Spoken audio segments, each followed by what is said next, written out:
it's cliche, but when you say like, what would mom have wanted? I always think, dad, if you had died first, do you think mom would, would have, what would you have wanted mom to do? Well, I'm excited for the new season of My Big Fat Fabulous Life, although it seems like it's going to be kind of an emotional one. A lot of it deals with the loss of your mom. Tell me a little bit about how it was filming this season. Yeah, well, when we actually filmed the majority of the season, we started in February. The funeral was in December, so we weren't actually in production at that time. And a lot of people have wondered, like, was it really hard to film it, in real life? And truthfully, it made it easier because our crew and the people that are in the field in that film are really like our family. We have people who've been here for 10 seasons, and it really just actually felt like extra support. It felt like they should have been there. It would have felt strange if they weren't. And they were very hands-off, of course, very respectful. I have not seen the funeral because we don't get to see it before it airs. You've probably seen it. But yeah, I love that. Love that for you. But so, it's going to be hard to watch. Like I saw the promo and it kind of took my breath away, just because even though I was there, I don't necessarily really remember, I think when you're in that kind of heightened emotional state. So it's going to be emotional for us. I think we'll be happy when that episode is over.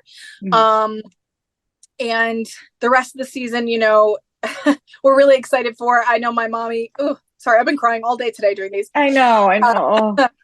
My mommy would be so proud of my dad. He's got a total rebrand. He's no longer Glenn Thore. He's GT. And the fans are going to see some sides of him, several sides that they've never seen before. And it's the rest of the season, I actually think is really exciting. And we definitely honored my mother all the way through it, so we're excited. Yeah, I mean, it's going to be good to watch back. And I'm loving seeing your dad get out of his comfort zone and do all these like wild and crazy things. Tell me a little bit about how you got him to do these things and what it was like seeing him take this new chapter on.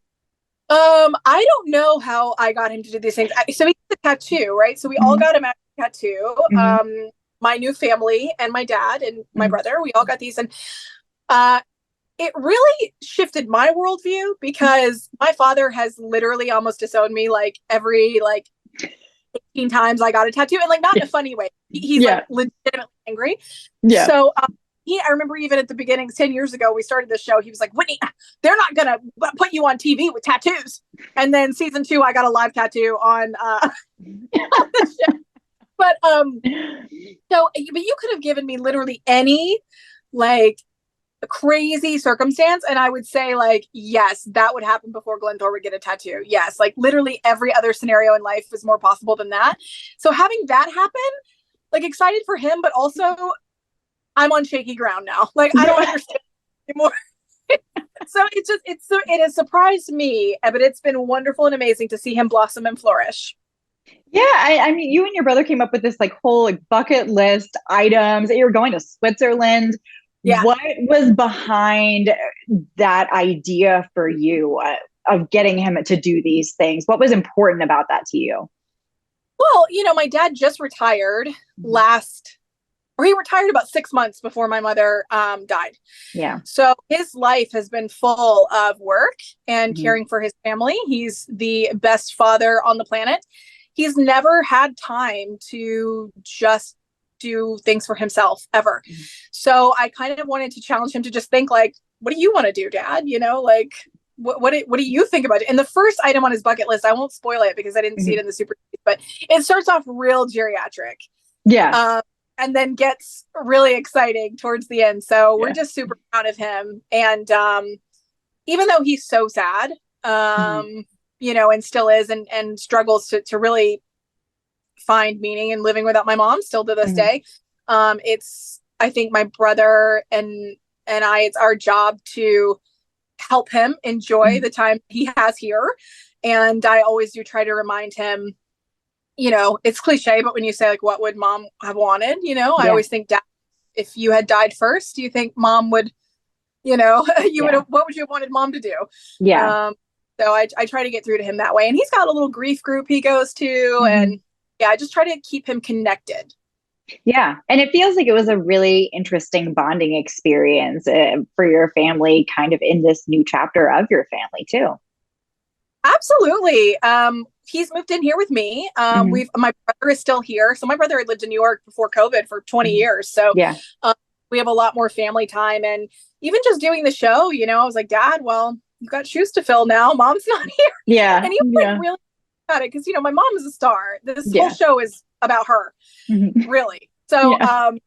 he was like, kind of like, I think nervous, like, and I said, Dad, you're doing so good. And Mom would Yeah. be so proud of you.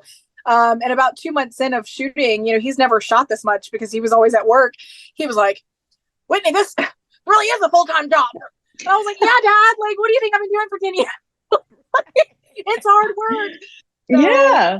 yeah, it's been, but it's given him, again, like a lot of purpose. And that's been fun to see. And I kind of just love being able to focus on him and celebrate him, because he doesn't get the credit that he deserves in life. And so that's been really fun to just be able to focus in on him a lot.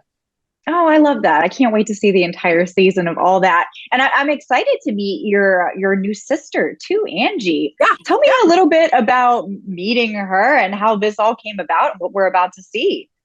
Yeah, well, it's pretty wild. So it was actually my mom had her last stroke on a Sunday in November, and she died December 7th. But that previous Saturday, so the day before she had that stroke, my dad had made this really big deal. He called me and my brother and said, like, I have something to tell you. And immediately I thought he was sick, and I was so upset.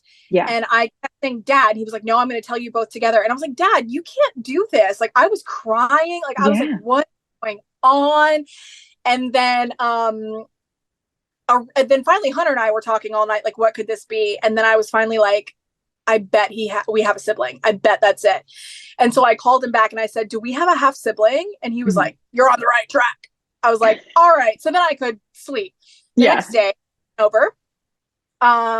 So we went over on the Saturday. So that would have been Friday. Went over on the Saturday, and he took us into a little room over at the senior living place, and he actually printed out the DNA. Like, so my half sister's son found my dad's sister on a DNA website. Oh, they got connected, and it said like they were cousins or something, but they weren't. And so he had messaged the aunt. And so my dad had a printout of that message. Like, he prints it, like, screenshot. He prints out the screenshot. Yeah. And we were like, wow. So that's how we found out. This happened when my dad was, before he actually went off to Japan during Vietnam. So I think he was, I don't want to say it wrong. I think he was 22. Yeah. And I think, and she was 18. So this was way before he met my mom, but it was wild. So the next day, I actually talked to my sister that day on the phone. My dad hadn't talked to her yet. And then the next day, my mom had the stroke that would kill her. So, we had to put off this family thing. Right. We put it off until I think February was the first time my dad and Angie actually spoke. So it was just really crazy. It was really weird timing. There was a lot going on in life. But it has actually given us so much happiness. Like, next week I'm packing to go to my niece's bachelorette party, which is super exciting. Fun. We have had a blast with them. They're so wonderful. You think, like, what if we meet them and we don't like them? Like, why don't you just meet them, like, never talk to me? Like, we're all in. Like, we are all in. They're wonderful. I can't wait for, the audience to meet them. And the funny thing is too, like, my niece said this. She goes, well, my friends always said I was going to be famous. I didn't know how it was going to happen, but it's like, yeah. Yeah, girl. So like, just the way they just, like, embraced it and, like, just did, like, just jumped right in. And I mean, it was just really amazing. Couldn't have asked for anything more. And it's so nice that our family has actually gotten bigger. We lost my mom, but we were given a lot more. Yeah. Yeah. Was there any part of you that was, like, a little nervous about whether or not you should meet her? Were you immediately, like, all in, I need to meet her, I'm so excited? Oh, yeah. I mean, for sure. Yeah. Well, my dad, he, from the beginning, he was like, whatever she wants to do is what we'll do. If she wants a relationship, or if she doesn't, or whatever, because she was adopted and had a wonderful upbringing. We've met her adoptive parent, or her parents. I won't say adoptive. I mean, her parents. They're wonderful. So my dad just took her lead, whatever she wants to do. She wanted to eat, so we did. And there was no trepidation on my part. And it's been so amazing because it's like my dad and my mom both knew that she existed, you know, for the last, however many years. I'm trying to, I don't want to out her age, but anyway, for a long time, they both, my dad told my mom when they met, like, I have a daughter who was adopted.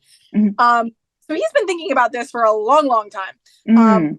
I had no idea, right? So I just think about my dad and the way this has probably always been on his mind, and he had no idea that this could ever be kind of, this chapter could be closed and he could, you know, meet his daughter, because, you know, you didn't know about DNA back then. So it's such a wonderful thing for him to be able to realize this, you know, while he's alive. And it's a wonderful thing for my brother and I too, because we have all this new family that we really love. Yeah, so, truly like the best possible outcome for all of this. It really is. It's wild how the world works. Yeah, absolutely.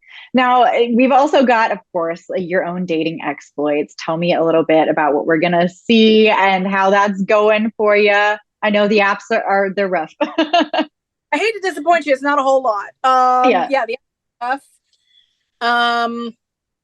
I had one date. I'm trying to date. It's not very successful, unfortunately. I wish I had more to tell you, but that's really the extent of it. Not a whole lot going on there. Yeah. Just me and Matt. What are you looking for in like your ideal next partner, long term or short term? Well, for short term, I don't really have that many standards, you know, if it's short term. But it's the same thing I've always wanted. It just I want a man who is kind, funny, ambitious, and I want a man who will protect me. Like, I feel like I have a lot of masculine energy, and I've always been like, back when you had to actually call on the phone to order pizza, like I always had to call the pizza guy, and like, you know, I just want a man who will like call the pizza guy, you know. Seems like something pretty easy to find, but it's been hard. I'll say that. It's been hard. Yeah. Well, and you've had like quite the past couple of years too, just being busy and stuff like that. Is there any point where you're like, oh my gosh, I need a break from everything. I need to slow down. I need to take a time for myself. I mean, I feel like it's kind of what I've been trying to do since my mom. Yeah. Actually, I mean, the whole last year that she was sick, I really just, my life was about her. Yeah. Now which is tough in its own way. Yeah, but you know, and it really is. But I'll say for me and for my family, it's been so easy. I mean, my mother, I'm not saying it wasn't hard or whatever, but there's nothing wrong with, I don't know, acknowledging difficulties and stuff like that, but like, I love my mother so much that it was just such a gift. Just every day I had just the best day of my life. But now I'm just kind of focused on my dad and taking things, you know, day by day, and I'm still dealing with grief, obviously. So yeah, I feel like I'm just kind of taking things slow and focusing on, you know, the 5 friends that I have, and just I actually do feel like I'm in a, you know, slow down era a little bit. Yeah. Good. And do you think that watching the season back is going to be cathartic in any way, having lived these experiences and now getting to see them kind of from an outside perspective? Yeah, I don't think it'll be any different than any other season, other than you know, not having my mom. I think the first episode will be really hard. Other than that, I assume it'll be like it always is when I watch, I guess. Yeah. Well, is there anything else that you want people to know about the season before they go in and watch? Well, I don't know. I think people just need to be prepared, because Glenn Thore really just is a different human. And it's so weird. Like, as his children, Hunter and I are like, we're just looking at each other being like, who is that? Like, he'll just even like say something that he's like never said before, like a saying that and we're like, what? Like, who are you? It's just, I don't know, but it's interesting. You know, you can get to 77 years old, and then, you know, blossom into a whole new person. So I think the viewers should be excited for that, but also like get prepared. GT era. Yeah. Awesome. Well, I can't wait for everyone to get to see the season. I can't wait for you to get to see it. And I really appreciate you taking the time to talk with me about it and talk to me about your mom.